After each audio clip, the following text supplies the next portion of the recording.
뉴스 시작합니다. 저는 동정민입니다. 의미 있는 법원 판결이 내려졌는데요.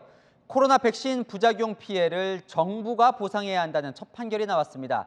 저희 광화문 사옥 옆에 8개월째 마련되어 있는 분향소입니다. 이 코로나 백신 접종 후에 사망한 이들을 모시고 있죠. 정부 강제로 맞았으니 부작용도 국가가 책임져야 한다는 게 이 피해자들 주장이지만 그 부작용이 딱 백신 때문인지 그 인과관계를 밝혀내기가 쉽지 않았습니다. 이 법원은 그걸 입증할 책임이 정부에 있다고 판결했고 정부는 항소했습니다. 사공성근 기자입니다. 서울 청계광장에 천막 분향소가 설치된 건 올해 1월. 적막한 분향소에는 영정사진 69개가 걸려 있습니다. 영정 밑에는 고인의 이름과 나이, 접종받은 코로나19 백신이 적혀 있습니다. 모두 백신 접종 후 이상 반응을 보이며 숨진 피해자들입니다. 남은 가족들은 1년 넘게 국가 보상을 요구해왔습니다.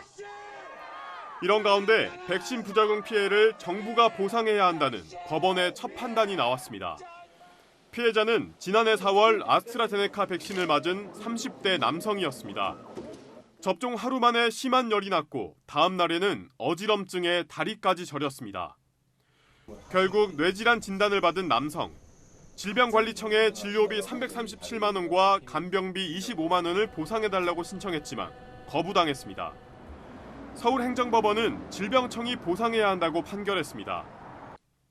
법원은 피해자가 예방접종 전에 매우 건강했고 신경학적 증상이나 병력도 전혀 없었다며 백신과 부작용 사이에 인과관계가 있다고 봤습니다. 그동안 그 질병관리청이 인과관계에 대해서 굉장히 엄격하게 판단을 해서 법원에서는 그런 질병관리청의 입장이 잘못됐다. 질병청이 즉각 항소하면서 백신과 부작용 사이에 인과관계가 없다는 입증 책임은 질병청의 몫이 됐습니다. 의학적 인과성에 대한 추가적 소명이 필요하다라고 판단해서 저희가 항소를 제기하게 되었습니다. 이번 사건을 포함해 백신 피해 보상 관련 행정소송은 모두 9건. 이번 판결이 나머지 소송에 어떤 영향을 미칠지 주목됩니다. 채널A 뉴스 사공성근입니다. 코로나 예방접종으로 피해를 입었다고 보상을 신청한 건수 8만 7천여 건이나 됩니다. 윤석열 대통령도 이재명 민주당 대표도 이 대선 당시에 백신 후유증을 국가가 책임지겠다고 공언했었는데요. 피해자들은 달라진 게 없다고 분통을 터뜨립니다. 이어서 구자준 기자입니다. 27살 김지용 씨가 아스트라제네카 백신을 맞은 건 지난해 3월. 10시간 만에 하반신 마비 증상이 생겼습니다. 가만히 있어도 다리 근육이 떨리고 입원 치료 중 독한 약 때문에 구토하기 일쑤였습니다. 1년 반이 지났지만 아직도 재활 치료를 받고 있습니다. 김 씨는 질병관리청에 피해 보상을 신청했지만 인과성이 없다거나 자료가 불충분하다며 거부당했습니다. 윤석열 대통령은 후보 시절 코로나 백신 피해자들을 찾아 국가 보상을 약속했습니다.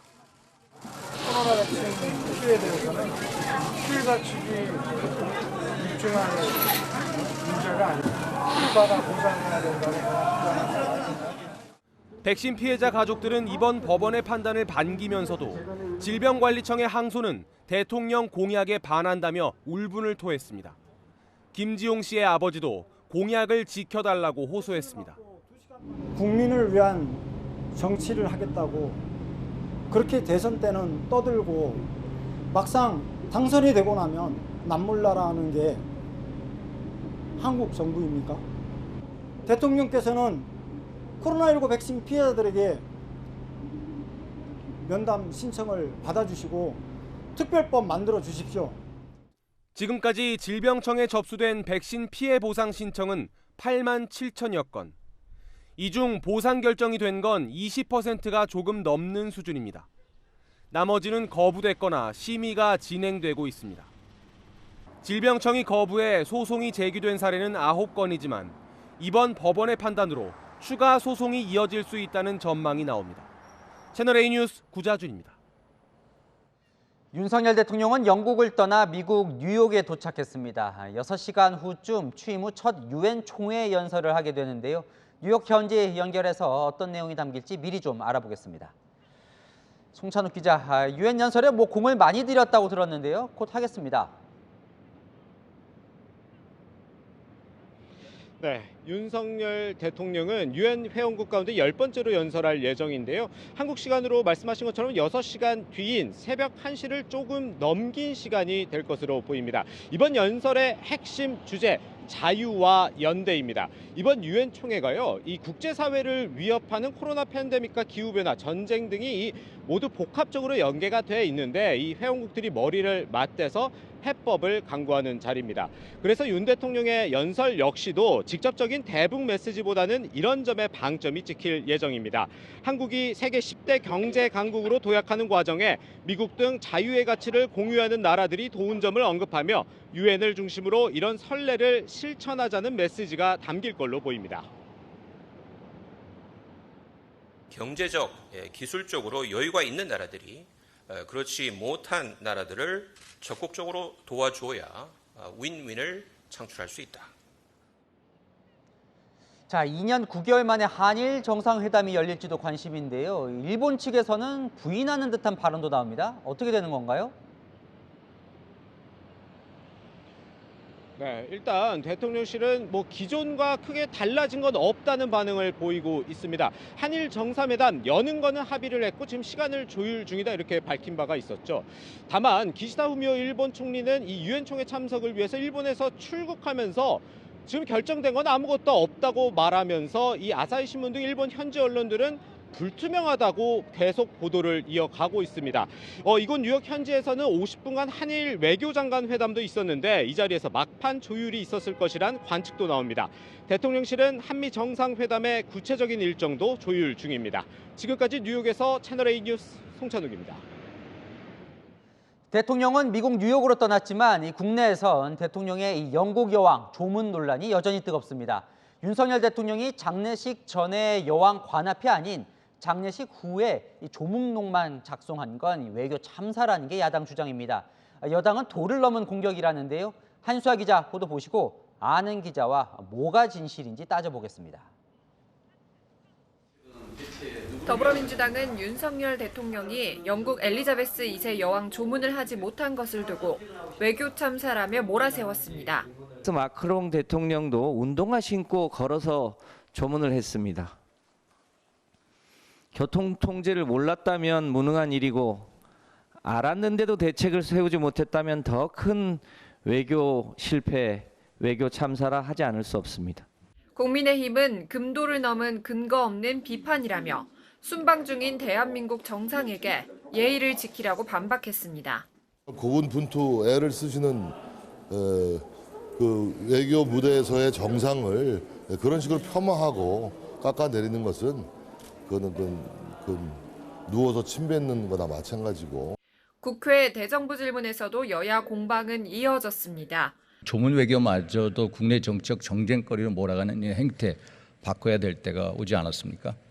윤석열 대통령 내외는 조문에는 참석하지 않고 리셉션과 장례식에만 참석한 꼴입니다. 상갓집에 가서 조문은 하지 않고 육개장만 먹고 온 것이 아니냐. 대통령실 관계자는 교통 상황이 좋지 않다 보니 영국 왕실에서 참배와 조문록 작성을 수년하도록 요청이 있었다고 재차 해명했습니다. 채널A 뉴스 한수아입니다.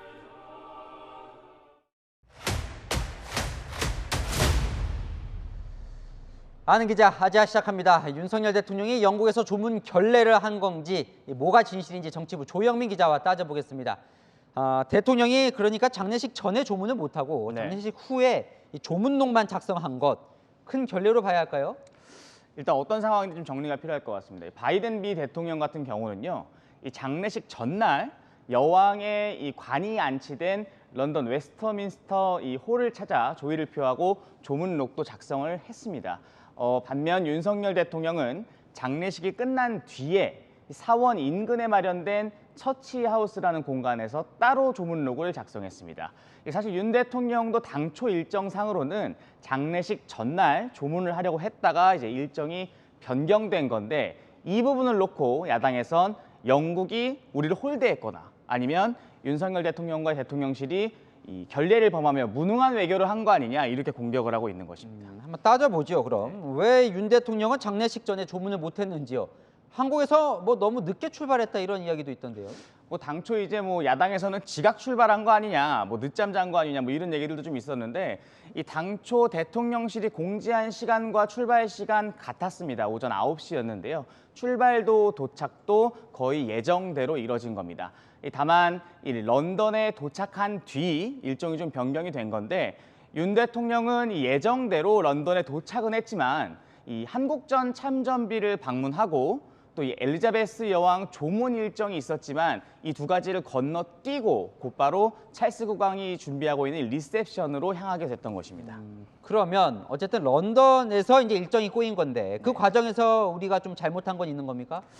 사실 뭐 교통 상황이 좀 불비했던 부분들, 이 조율 과정에서 좀 문제로 드러났던 것 같습니다.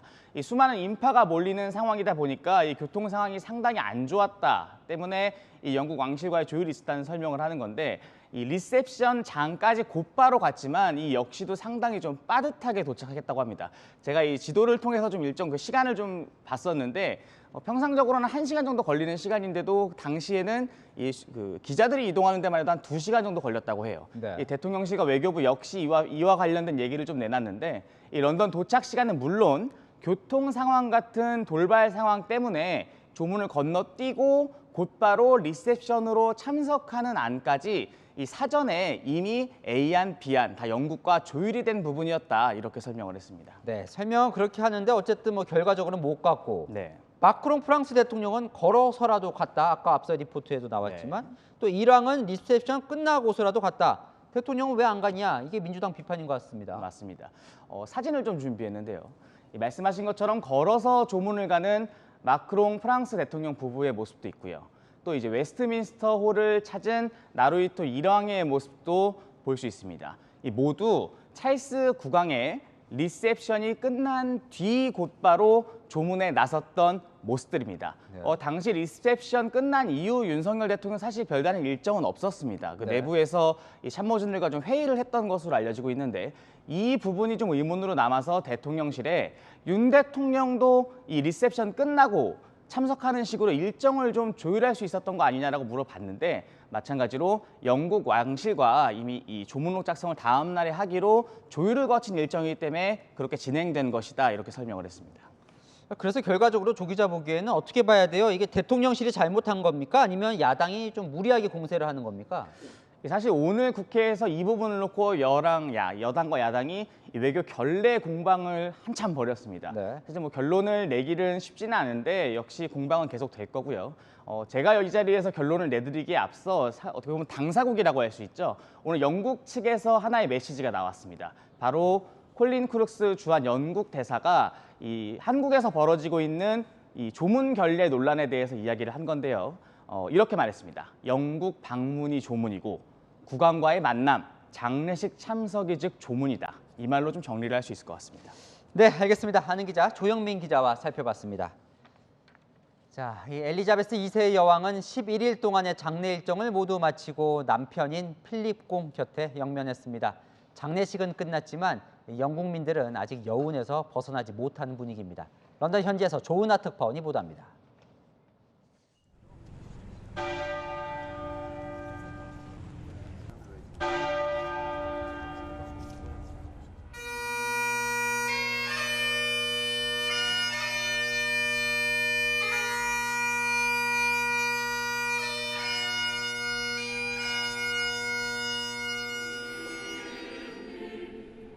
(70년) 동안 여왕이 짊어지던 왕관이 관에서 내려옵니다. 그 대신 임무를 끝내고 부러뜨린 지팡이가 관 위에 놓였습니다. 여정을 마친 여왕은 윈저성 예배당 아래로 내려가 남편 필립 공과 가족 옆에서 영면에 들었습니다. 어머니를 마지막으로 보내는 찰스 3세 국왕의 눈가는 다시 촉촉해졌습니다. 여왕의 마지막 모습까지 놓치지 않으려는 추모객들은 윈저성까지 찾아왔습니다. She's the head of the Commonwealth, and I'm from Ghana. I'm from Commonwealth country. My president is here now. 앞서 장례식이 열렸던 웨스트민스터 사원은 입장이 통제됐고 주변 건물에 오른 시민들은 사원 쪽을 살펴봤습니다. 행여나 장례 행렬이 지나갈까 도로를 막은 바리케이드 건너편을 하염없이 바라봅니다.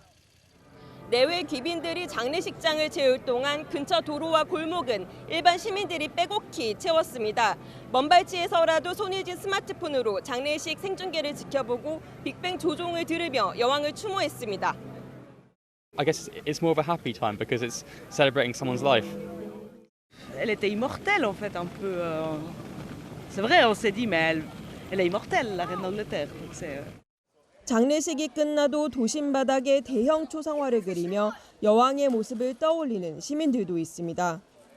경호등을 이유로 전용 리무진 비스트를 탔지만 웨스트민스터 사원에 늦게 도착한 바이든 미국 대통령은 엄숙한 장례 분위기 속에 한동안 입구에서 대기한 뒤 입장했습니다. 런던에서 채널A 뉴스 조은하입니다. 이제 영국은 찰스 3세 국왕 시대가 열렸습니다. 당장 국가도 달라졌습니다. 신이여 여왕을 보호하소서, 이 대목이 킹, 국왕으로 바뀌었죠. 하지만 여왕의 빈자리를 완벽하게 메울 수 있을지 여전히 우려도 큽니다. 곽정아 기자입니다. 영국 국가를 듣는 찰스 3세의 표정이 비장합니다. 11일 전까지 여왕으로 불리던 가사가 왕으로 바뀐 국가로 장례식이 마무리됩니다.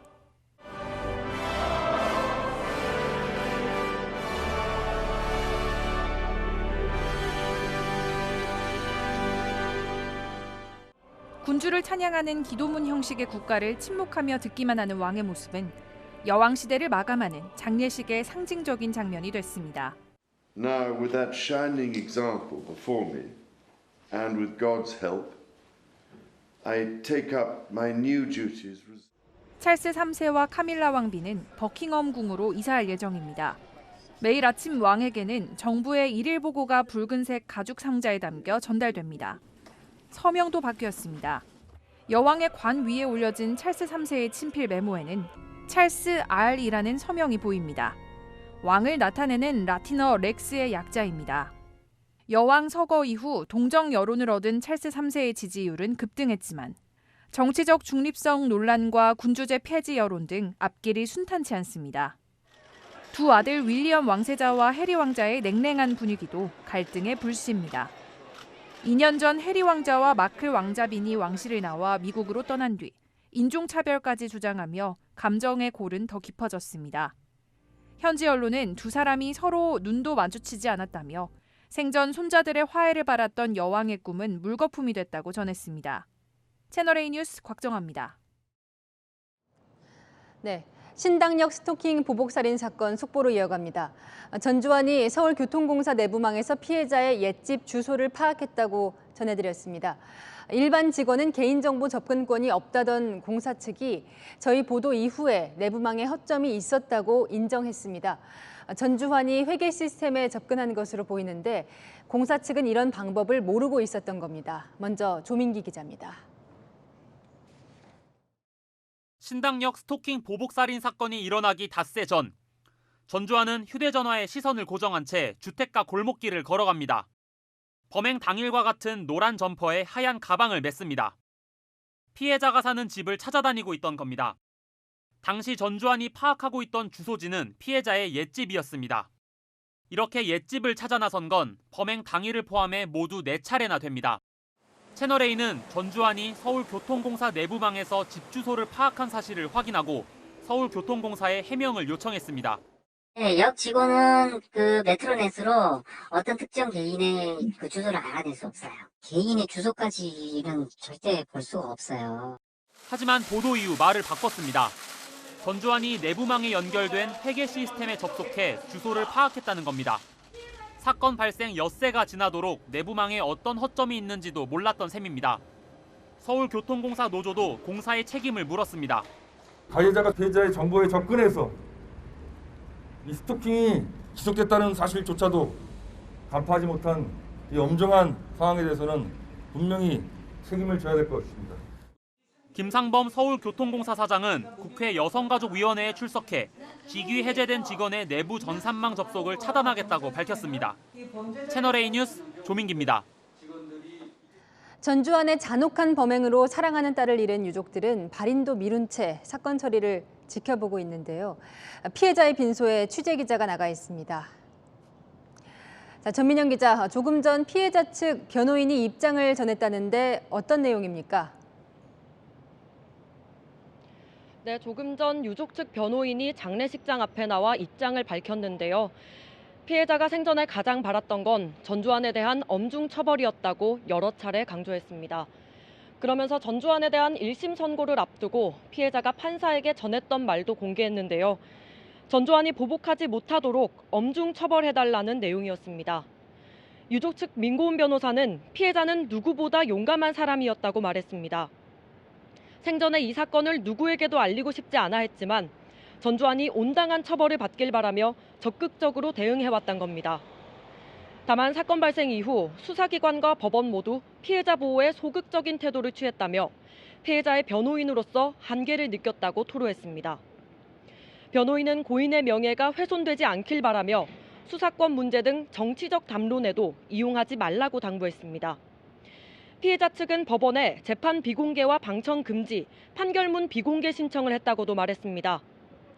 스토킹 범죄 재발 방지 대책을 두고 사회 전반에서 엄중한 목소리가 나오고 있는데요. 대법원은 입장문을 통해 스토킹 범죄 가해자에 대한 조건부 석방제도 도입을 제안했습니다. 판사가 가해자를 불구속할 때 전자발찌 부착 등의 조건을 붙일 수 있도록 하자는 취지입니다. 지금까지 국립중앙의료원에서 채널A 뉴스 전민영입니다. 네, 스토킹 범죄에 대한 각종 대책이 이번에도 쏟아지고 있습니다만 비슷한 범죄가 쏟아지고 있습니다. 먼저 헤어진 여성을 살해 협박한 남성이 여성의 집 앞에서 경찰에 붙잡혔습니다. 여성의 신고를 받은 경찰이 집 근처에 잠복하고 있다가 체포했습니다. 신속한 신고와 출동이 얼마나 중요한지 보여주는 사건입니다. 김민환 기자입니다. 늦은 밤 서울의 한 재래시장. 경찰관들이 기다란 진압봉과 방패를 들고 어디론가 황급히 출동합니다. 그리고는 경계태세를 유지하며 주변 순찰을 돕니다. 잠시 뒤 골목길로 들어서는 흰색 SUV 차량.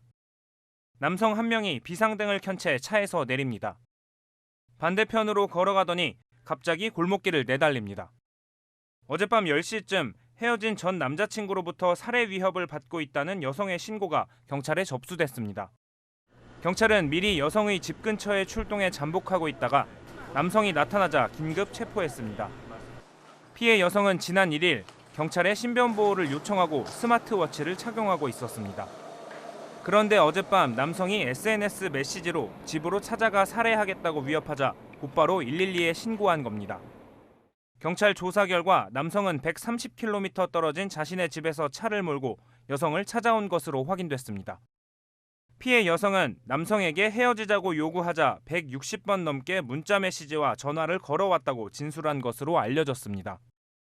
경찰은 남성이 몰고 온 차량을 수색하는 한편 남성을 스토킹 처벌법 위반과 협박 혐의로 입건했습니다. 스토킹 행위의 상습성이 확인되면 구속영장을 신청하는 방안도 검토하고 있습니다. 채널A 뉴스 김민환입니다. 이번엔 자신을 도왔던 변호사를 스토킹한 사건입니다. 실형 선고를 받고 복역했던 남성이 8년 전 사건 담당 국선 변호인이었던 여성 변호인의 사무실로 찾아와 안 만나주면 불을 지르겠다고 협박했습니다. 강경무 기자입니다. 검은색 민소매티를 입은 남성이 한 손에 10리터 기름통을 들고 한 건물로 들어섭니다. 주변을 두리번거리던 이 남성. 변호사 사무실 책상 위에 기름통을 올려놓은 사진과 함께 불을 지르겠다는 협박 문자 메시지를 보냅니다. 문자 메시지를 받은 건 이 사무실에서 일하는 여성 변호사였습니다. 변호사는 곧바로 경찰에 신고했고 경찰관들이 변호사 사무실에 있던 40대 남성을 긴급 체포했습니다. 이 남성은 지난달부터 한 달 넘게 해당 변호사를 스토킹해왔습니다. 이 변호사는 8년 전 이 남성의 살인 미수 사건을 담당한 국선 변호인이었습니다. 자신의 범죄에 대하여 국선 변호사를 했던 한 여자를 흠모하게 되었고 출소 후 문자 메시지와 사무실 접근 등으로 스토킹을 한 범죄입니다. 남성은 징역 4년을 받고 지난 2018년 출소했는데 지난달 초 해당 변호사와 연락이 다시 닿았습니다. 남성은 손편지를 보내 그대와 함께 있고 싶다며 고백하고 모두 42차례에 걸쳐 문자와 전화를 걸었습니다. 사무실에도 4번이나 찾아왔습니다. 여성 변호사는 결혼해서 가정이 있다며 거절 의사를 분명히 밝혔지만 살인 전과 이범의 남성은 막무가내였습니다. 식당과 노래방에서 무작정 기다리게 했다고 하더니 나중엔 살해 협박도 서슴지 않습니다. 집요한 스토킹에 휴직까지 한 변호사는 살해 위협을 받은 데다 신당역 살인 사건을 보고 용기를 냈다고 말했습니다. 법원은 스토킹 처벌에 관한 법률 위반 등의 혐의로 남성에 대해 구속영장을 발부했습니다. 채널A 뉴스 강경모입니다. 경찰에게 처벌받을 수 있다는 경고를 받고도 불과 1시간 뒤 피해 여성을 다시 찾아갔다가 붙잡힌 남성도 있습니다. 가스 배관을 타고 무단 침입했고 집안에서 폭력까지 휘둘렀습니다. 홍진우 기자입니다. 20대 남성이 주택가 골목에서 2층 집 창문을 잠시 바라봅니다. 곧 건물 외벽 가스 배관을 잡고 올라가기 시작합니다. 신고를 받은 경찰이 출동하고 현관문을 강제로 열고 들어가 남성을 현행범으로 체포했습니다. 오늘 새벽 0시 5분쯤 헤어지자는 여자친구 집에 20대 남성이 무단 침입했습니다.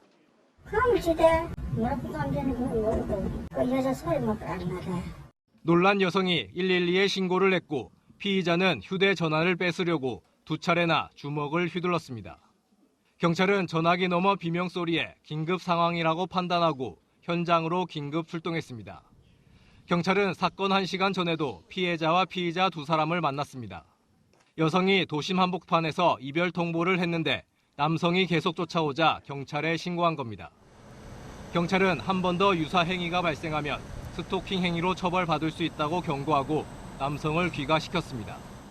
정당한 이유 없이 반복해야 스토킹이지 한 번 쫓아간다고 이제 스토킹 건전 안 되고. 경찰은 피의자에게 물리적 또는 온라인상 접근을 금지하는 잠정조치 235 처분을 했습니다. 이를 어기면 정식 수사와는 별개로 최대 한 달간 유치장에 입감할 수 있도록 하는 잠정조치 4호 처분도 내렸습니다. 피해자에게는 경찰 신고와 위치 알림 기능을 갖춘 스마트워치를 지급했습니다. 채널A 뉴스 홍진우입니다. 오늘 새벽 대구의 전통시장에 있는 분식집으로 승용차가 돌진했습니다. 운전자는 만취 상태였는데요. 이 사고로 7명이 다쳤습니다. 배유미 기자입니다.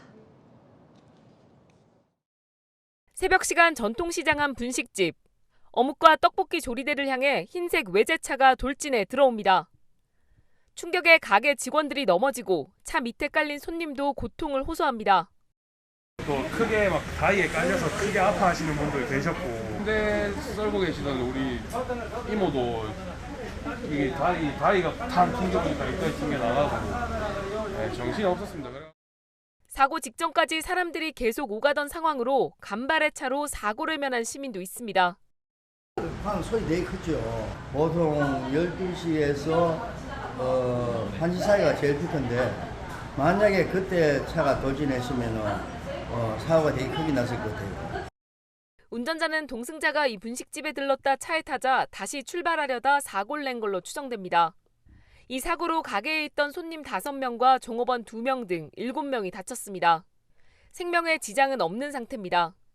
사고 당시 40대 여성 운전자의 혈중 알코올 농도는 면허 취소 수준의 만취 상태였습니다. 경찰은 사고 경위를 조사하는 한편 동승자에 대해서도 음주운전 방조 혐의를 적용할지 여부도 검토하고 있습니다. 채널A 뉴스 배유미입니다. 베테랑 경찰관의 매서운 눈썰미는 때와 장소를 가리지 않고 범인을 찾아내기도 합니다. 지명수배 범인과 우연히 같은 식당에서 식사를 한 경찰관의 이야기입니다. 공국진 기자입니다. 한 남성이 경찰서 인근 중식당에서 밥값을 계산하고 유유히 나섭니다. 바로 앞 테이블에서 식사를 하던 남성 둘이 급히 뒤따릅니다. 잠시 뒤 먼저 식당을 나섰던 남성은 수갑을 찬 채 연행되옵니다. 체포된 남성은 졸도 혐의를 받는 지명 수배범이었습니다. 경찰도 우연히 점심 식사를 하다 딱 마주쳤는데 그 순간을 놓치지 않았습니다. 오른쪽 우리가지고 왼쪽에 저 친구가 앉아있잖아요. 생각 보자 이렇게. 마치 밥 먹고 일어났을 때 다시 쳐다보고 맞습니다 이랬거든. 붙잡힌 40대 남성은 지난 3월 진해의 한 어시장에서 1,000만 원이 든 돈가방을 훔친 데 이어 경남 진해와 부산 전통시장 등을 돌며 14차례 졸도 행각을 벌였습니다. 피의자는 상인들이 현금을 손가방이나 바구니 등에 넣어둔다는 점을 노려 범행을 저지른 것으로 알려졌습니다. 어디가 일하고 있어서 사단하고 이게 이모야. 이게 상고분과는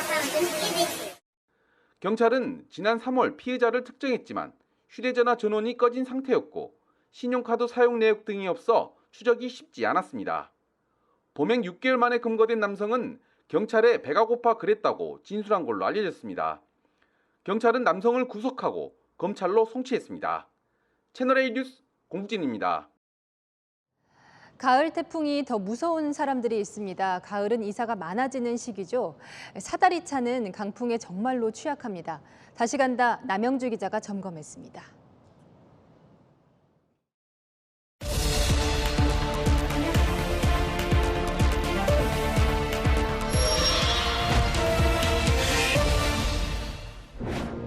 엿가락처럼 휜 사다리. 깔린 차량은 처참하게 부서졌습니다. 지난 2월 17층 이삿짐을 옮기고 사다리를 접던 중 아랫부분이 꺾인 겁니다. 사다리가 인도를 덮치면서 70대 할머니가 숨지고 8살 손자가 얼굴을 크게 다쳤습니다. 대포 소리 그런 게 나갔고 내다봤거든요. 사다리가 바람 불었고 그대로 넘어졌어요. 그때 너무 충격이었거든요. 사고 7개월이 지났지만 주민들의 충격은 여전합니다. 사다리 올라가면 그 밑에 담기가 무서워요. 피해 다녀야 되겠더라고요. 기다란 사다리가 위태롭게 아파트 외벽에 걸쳐 있습니다. 강풍에 이삿짐 사다리차가 주저앉은 겁니다. 다행히 인명피해는 없었지만 주차된 차량 3대가 파손됐습니다. 앞유리랑 그 보니 부분이 많이 망가져서 차를 좀 탈 수 없는 그런 상황이었어요. 가만히 있다가 이렇게 피해를 본 거기 때문에 이해를 안 가고. 사다리차 사고로 숨지거나 다친 작업자는 지난 10년간 200명에 이릅니다.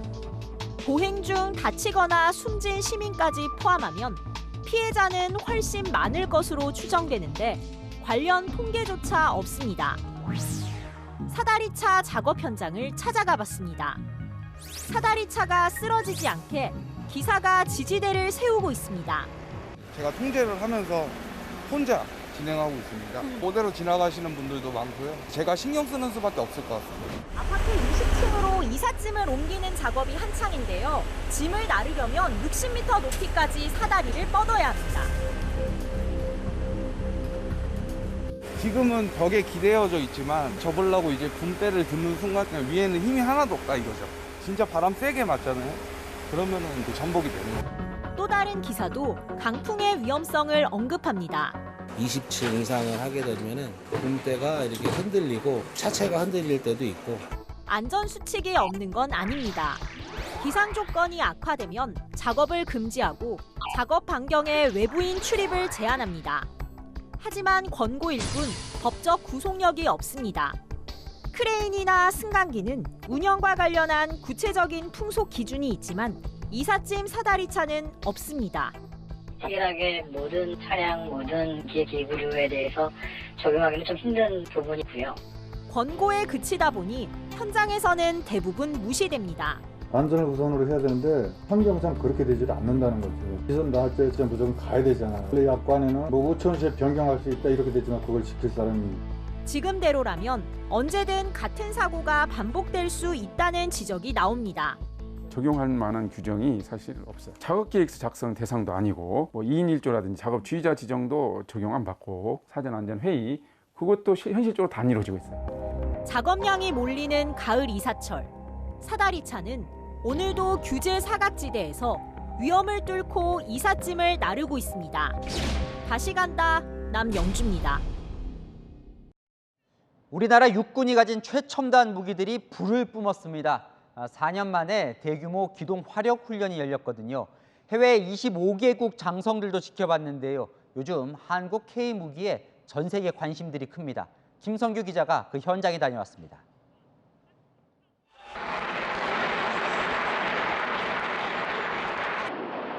육군의 다연장 로켓포가 화염을 내뿜으며 잇따라 표적을 초토화시킵니다. K2 전차는 시커먼 연막탄을 뚫으며 고속 돌진하는 상태에서도 백발백중입니다. 하늘에선 아파치 공격 헬기와 소총 드론이 지상군의 진격을 엄호합니다. 육군이 보유한 주력 무기 총 23종 126대가 투입돼 대규모 기동 화력 시범을 펼쳤습니다. 2018년 이후 4년 만에 재개된 이번 훈련에 육군은 무인화 전투체계인 아미타이거를 투입해 처음으로 유무인 복합 전투체계가 적용된 화력 훈련이 됐습니다. 우수한 전투체계를 압도적인 전투력으로 승하기 위해 훈련 또 훈련에 매진하겠습니다. 이번 훈련에는 해외 25개국의 장성급 인사를 비롯해 1,800여 명이 참관했습니다. 4년 만에 재개된 이번 대규모 기동 화력 시범에서는 폴란드와 수출 계약이 체결된 K2 전차와 K9 자주포를 비롯한 국산 무기가 대거 동원돼 K방산의 높아진 위용을 자랑했습니다. 채널A 뉴스 김성규입니다. 국회에선 외교 통일 분야 대정부 질문이 있었습니다. 여당이 문재인 정부의 이 중국 북한 눈치 보기를 공격하자 야당은 그래서 미국의 인플레이션 법안에 손 놓고 있었냐며 맞받았습니다. 홍지은 기자입니다. 국회에서 열린 외교통일 안보 분야 대정부 질문에서 국민의힘이 문재인 정부가 중국, 북한 눈치 보기만 했다고 비판하자 민주당은 윤석열 정부가 미국의 인플레이션 감축법에 대한 대응이 부족했다고 맞받았습니다. 문재인 정부 5년간은 전혀 이 정상화시킬 저는 의지가 없다고 판단을 합니다. 중국 눈치 보기다. 대한민국 국민에 대한 안위보다 북한과 중국의 심기경화가 더 중요하다고. 우리의 기대와는 달리 미국의 일방적인 어떤 정책, 또 소잃고 외양간 고치는 이런 외교 모습 통과되고 난 다음에 손들면 어떻게 되겠습니까? 여야 모두 남북 대화를 강조했는데 정부 역시 대화 필요성을 인정하면서도 현재 물밑 채널은 없다고 했습니다. 채널이 없는 상황이라서 솔직하게 얘기해서 물밑 대화를 아직 하고 있지는 않습니다. 대통령 전용 헬기 문제를 두고 야당 의원과 한덕수 총리가 설전을 벌이기도 했습니다. 대통령 헬기가 내리다가 나무에 부딪혀서 오리표가 상한 거 알고 있습니까? 신문에서 봤습니다. 신문에서 어떻게 봅니까? 이건 장관한테 보고를 받아야죠. 대통령 전용 병원 어디 있습니까? 그거를 그렇게 함부로 얘기할 수 있는 건가요? 저는 그렇게 생각하지 않습니다. 어떻게 해서 그런 걸 밝히세요? 내일 경제 분야 대정부 질문에서는 부동산 정책과 물가 상승 등을 놓고 여야가 격돌할 것으로 예상됩니다. 채널A 뉴스 홍지은입니다.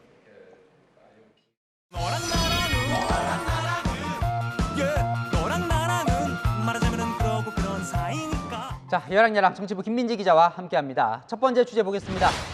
민주당 서영교 최고위원 어제 들었던 그 패널 모습이네요. 네, 윤석열 정부가 군 예산을 삭감했다면서 저렇게 그림까지 들면서 비판했는데요. 그 숫자가 머쓱해졌습니다. 장병들 소곤 예산까지 깎은 비정한 정부라며 맹비난했고 이재명 대표도 거들었었죠. 군장병 전투화 315억 삭감, 축구화 21억 삭감, 추운 겨울에 내복 95억 삭감, 더 과간인 건 팬티 5억 삭감, 양말 4억 삭감. 제가 봐도 황당하고 한심하고 기가 차네요. 우리 아이들이 한겨울에 내일 좀 있겠다는데 이 예산을 깎았어요. 의원님, 이렇게 투명한 나라에서 어떻게 우리 군인들에게 제대로 된 지금 말씀하신 펜스를 제대로 안 입히고 군을 유지하겠습니까?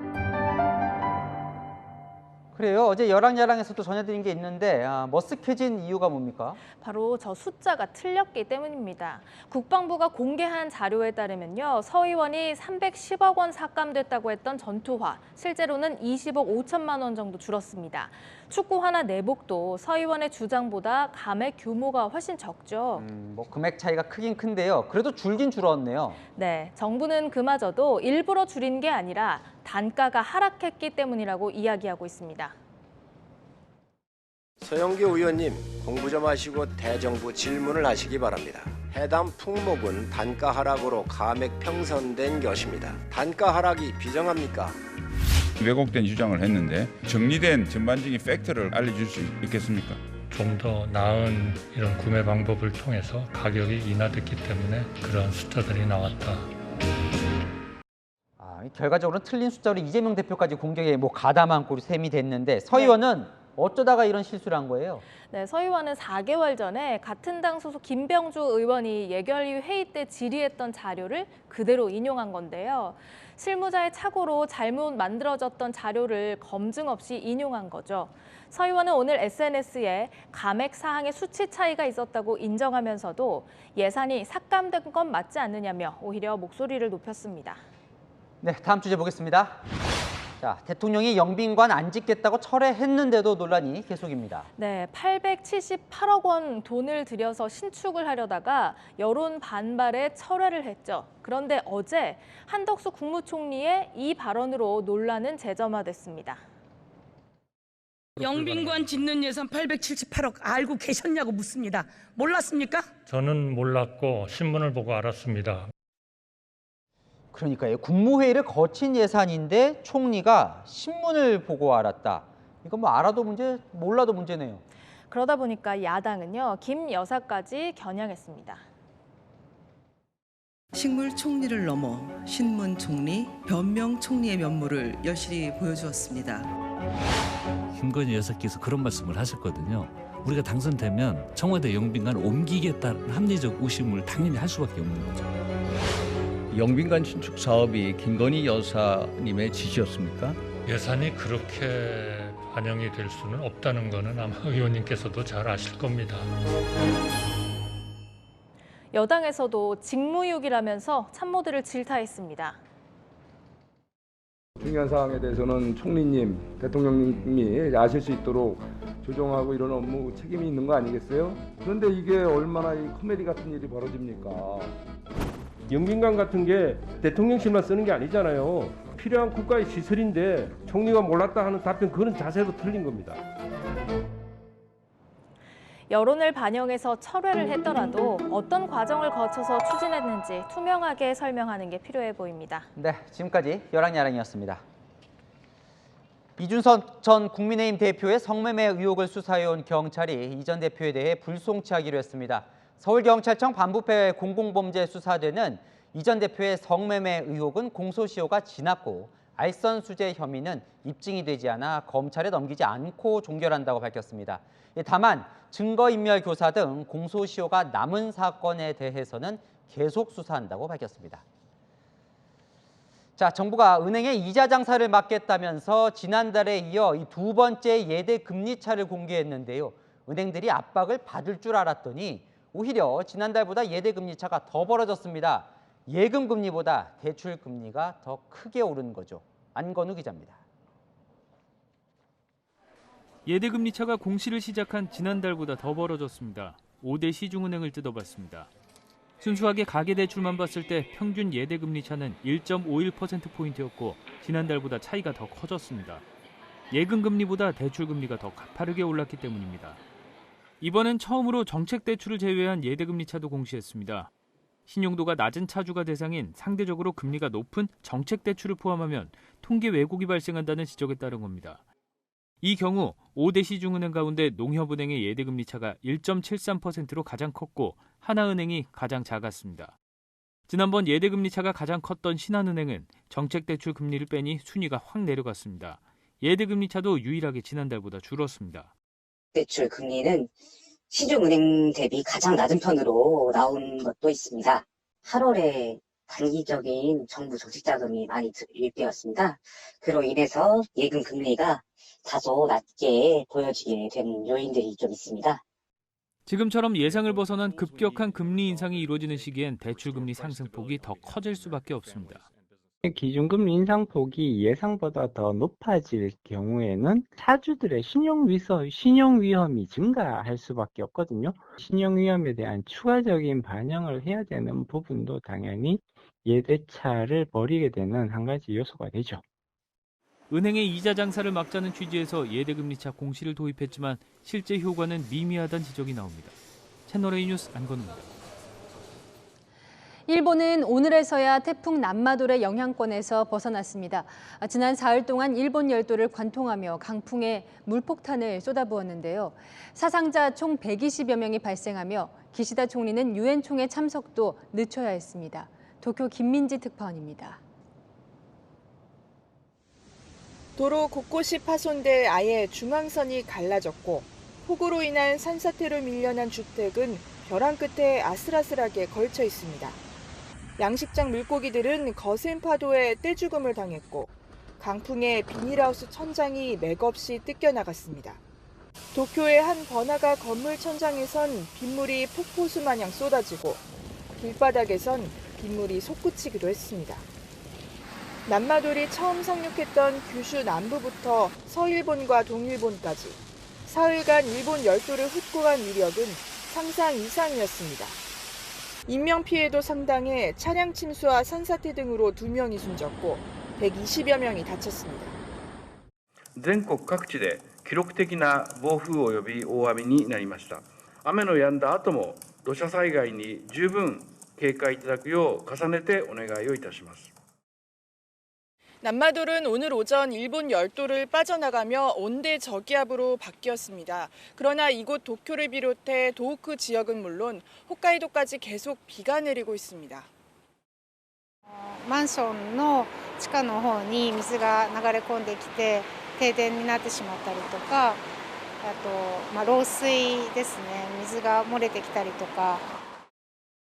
기시다 총리는 어제 유엔 총회 참석차 뉴욕으로 떠나려 했지만 태풍 피해가 속출하자 일정을 오늘 오전으로 늦춰 출국했습니다. 도쿄에서 채널A 뉴스 김민지입니다. 대만에서 사흘 연속 강진이 발생한 데 이어 멕시코에서도 규모 7.6의 강진이 발생했습니다. 공교롭게도 큰 피해를 입혔던 1985년 그리고 2017년 대지진과 같은 날에 일어나면서 멕시코 시민들은 공포에 떨었습니다. 전혜정 기자입니다. 천장에 매달린 전등이 심하게 흔들립니다. Oh my God, everything's really flying around. 주차된 차량도 좌우로 들썩이고 진동을 견디지 못해 건물 유리창도 떨어져 나갑니다. 현지 시각 어제 오후 1시 5분쯤 멕시코 서부 미초아칸주 지역에서 규모 7.6의 강진이 발생했습니다. 강진 직후 2시간 동안 여진이 76차례나 이어졌고 미초아칸주뿐만 아니라 수도 멕시코시티 등 중서부 지역 곳곳에서 진동이 감지됐습니다. No, pues ya que salimos, justo en las escaleras ya fue cuando se empezó a sentir. Estamos en el 7º piso, pues ya. 공교롭게도 어제는 1985년과 2017년 대지진이 발생한 날과 같은 날이었습니다. 특히 5년 전 규모 7.1의 강진으로 138명이 목숨을 잃어 멕시코는 매년 이날 지진 예방 훈련을 해왔는데 훈련 종료 직후에 진짜 지진을 맞닥뜨린 겁니다. Poner bajo de un puntal, la gente se desquicia, o sea, tú ya viviste la muerte de los seres queridos, cómo cayeron y todo, entonces tú ya quedas apanicado. 이번 지진으로 콜리마주에서 1명이 사망했습니다. 최근 멕시코를 비롯해 대만과 일본 등 환태평양 조산대에 속한 국가들의 지진 발생이 잦아지면서 일각에선 대규모 지진이 임박한 게 아니냐는 우려도 나옵니다. 채널A 뉴스 전혜정입니다. 이건희 컬렉션의 새로운 작품들이 내일 공개됩니다. 르누아르와 모네 등 세계적인 명작과 함께 피카소의 도예 작품도 볼 수 있는 기회입니다. 조현선 기자가 미리 보여드립니다. 하늘과 연못이 하나가 된 듯 그 위로 떠다니는 분홍빛 수련, 사랑과 행복의 순간이 담긴 붉은색의 꽃다발, 증권거래소 직원에서 화가가 된 고갱의 보기 힘든 초기작까지 고 이건희 삼성 회장이 사랑한 모네 등 인상파 거장들의 작품들입니다. 국립현대미술관에 기증한 이건희 컬렉션 1,488점 중 해외 미술품 97점이 내일부터 공개됩니다. 모네의 작품을 제외하곤 모두 처음 공개됩니다. 이번 전시의 주제는 파리의 인연. 피카소, 르누아르, 모네 등 19세기 말에서 20세기 초 프랑스 파리에서 활동한 작가들의 인연이 핵심입니다. 피카소는 르누아르보다는 한참 연배가 어렸지만 뒤늦게 르누아르의 작품에 굉장히 매료되어서 여러 가지 측면에서 존경의 마음을 표현을 했습니다. 풍경화의 거장 피사로와 그의 제자 고갱의 그림에선 시장 풍경이란 공통점이 보입니다. 이건희 회장이 열정적으로 수집했던 피카소의 도예 작품도 대거 전시됩니다. 부엉이 모양의 화병부터 꽃, 사람 얼굴이 새겨진 접시까지 회화 작품과는 또 다른 느낌을 전해줍니다. 피카소는 60대 후반부터 도예의 세계에 열정적으로 빠져들었습니다. 달리의 초현실주의 작품 켄타우로스 가족은 피카소의 도자 속에서도 찾을 수 있습니다. 파리에서 작품 활동하던 시절 피카소는 같은 스페인 출신의 달리를 후원했던 인연이 있습니다. 소장품의 다양성이 더욱 확장된 이번 이건희 컬렉션은 내년 2월까지 열립니다. 채널A 뉴스 조현선입니다. 부정행위를 뒤늦게 신고한 여자 골프 기대주 윤이나가 3년 출장 정지의 중징계를 받았습니다. 앞으로 100여 개 대회에 나갈 수 없게 돼 선수 생활이 그야말로 위기를 맞았습니다. 정윤철 기자입니다. 6월 한국 여자 오픈에서 자신의 공이 아닌 다른 공을 쳐놓고 모른 척한 윤이나. 그 뒤에도 계속 대회에 참가해 우승까지 차지한 윤이나는 한 달이 지나서야 규칙 위반을 신고해 거센 비난을 받았습니다. 300야드 장타를 앞세워 차세대 스타로 떠올랐다가 한순간에 추락한 윤이나. KLPGA 투어를 주관하는 한국 여자 프로골프협회의 상벌 분과위원회에 참석해 고개를 숙였습니다. 이런 일로 찾아뵙게 돼서 죄송합니다. 진심으로 사과드립니다. 협회는 윤이나에게 3년간 모든 대회 출장 정지의 중징계를 내렸습니다. 협회는 장기간 규칙 위반을 알리지 않은 것과 규칙 위반 후에도 대회에 계속 참여한 것을 심각한 부정행위로 판단했다고 밝혔습니다. 규칙 위반이 발생한 한국 여자 오픈을 주관하는 대한골프협회도 지난달 윤이나에게 출장 정지 3년을 부과했습니다. 윤이나가 앞으로 3년 동안 국내 무대에서 활동할 길이 모두 막힌 겁니다. 특히 KLPGA 투어는 연간 33개 대회가 편성돼 있어 앞으로 100여 개 대회를 나설 수 없는 윤이나는 선수 생활에 타격이 클 전망입니다. 징계 기간 중 해외 투어 대회 출전엔 지장이 없습니다. 다만 윤이나가 현재 출전 자격을 가진 해외 투어 대회는 없습니다. 윤이나는 재심을 청구할 수 있는데 소속사 측은 협회의 상세 결정문을 받은 후 입장을 정리하겠다고 밝혔습니다. 채널A 뉴스 정인철입니다. 완연한 가을이 찾아왔습니다. 내일도 쾌청한 하늘 속에 종일 선선하겠는데요. 다만 오전까지 중부 내륙에는 가시거리 1km 미만의 안개가 끼겠습니다. 출근길 교통안전에 주의하시기 바랍니다. 내일은 큰 일교차에 대비하셔야겠습니다. 아침에 오늘보다 기온이 더 내려갈 텐데요. 서울은 14도, 대구는 12도로 출발하겠고요. 한낮에는 서울 25도, 대구 24도로 기온차가 10도 이상으로 벌어지겠습니다. 내일 아침 대전과 전주 13도로 출발하겠고 한낮에는 대부분 지역 24도 안팎으로 선선하겠습니다. 태풍의 간접 영향으로 내일까지 해안을 중심으로 강풍과 너울이 밀려오겠습니다. 해안가 접근을 자제하시기 바랍니다. 당분간 일교차 큰 선선한 날씨가 계속되겠고요. 금요일 오전에는 중부에 비 소식이 있습니다. 날씨였습니다.